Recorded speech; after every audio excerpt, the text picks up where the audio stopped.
Hi, Andrea Clausen here, and today we are going to go over core and pelvis stability exercises. And this is particularly great for the winter season or fall season, so that Vata time of year.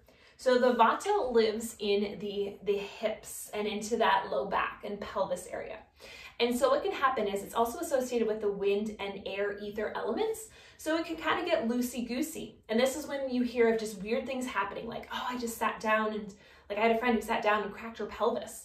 She was a Vata dosha and she must have been a little bit out of balance, and that's just how easily things can just kind of shift. She had a lot of wind, a lot of air going on. Same thing with low backs. Like anytime I hear someone who said, ooh, I just did something funny in my low back, like just went out, just out of nowhere. They weren't necessarily doing anything.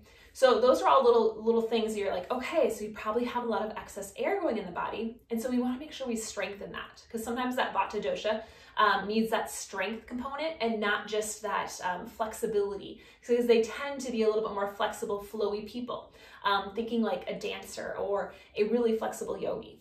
So I'm going to go over a couple moves. The first ones are actually squats. So I'm going to cut my head off as I come up, but what you're going to do for your squats, you're going to have your feet at least hip width apart. You're going to push your hips back like you're sitting on a chair. I like to naturally bring my hands up towards my heart center. And then you stand pushing through your heels. So sinking back like you're sitting on a chair, and then stand. So from the side, pushing those hips back and up.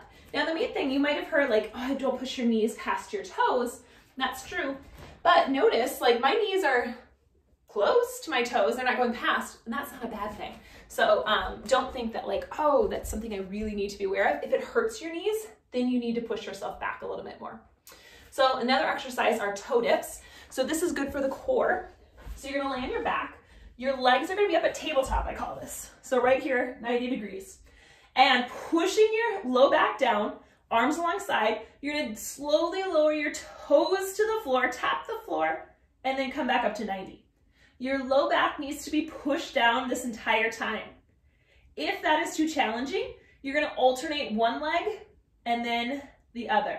So this is a good way to alternate and to keep that low back down.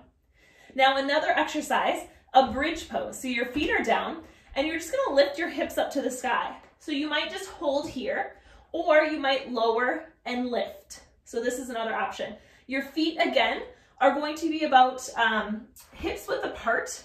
And this, sometimes people bring their feet in really close to their bum, and then that hurts your knees. You see how my knees are kind of at a torqued angle? You want to make sure that that's not happening. You want your feet a little bit away from your bum, so like you might be able to brush them with your fingers, but you might not be able to. Like I can't quite, I have to actually do a little work to get there. So that's kind of how you know you got the right spot. And again, no pressure on the knees. So if you feel pressure on your knees, walk those feet out so your knees don't take the hit. You want this in your glutes and in your core. So this is your bridge. So again, so many ways you can do a bridge, holding or taking it to movement, single legs, marching bridges, just play around with that.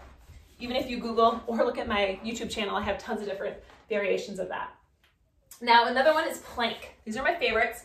So plank you can do on your hands or on your elbows. So first, from your hands, I'll show you, curl the toes under, hips are lifting, and you're holding. So boom, I'm here, you're not up, you're nice and flat, squeezing the glutes, or you come to your forearms and your hips are down. So again, notice a lot of people look up like this. You want to make sure you're tucked down. And so for that, I like to have people hold for 20 to 30 seconds. You can also do side planks if you know what those are. Coming down to your forearm from your knees tucked, lifting that hip up, or legs straight, lifting that hip up. And again, holding 20 to 30 seconds. But it's really important to make sure that during this time of the year, you are training that core and that pelvis. And so glutes and core are good exercises to add to your routine if you haven't already.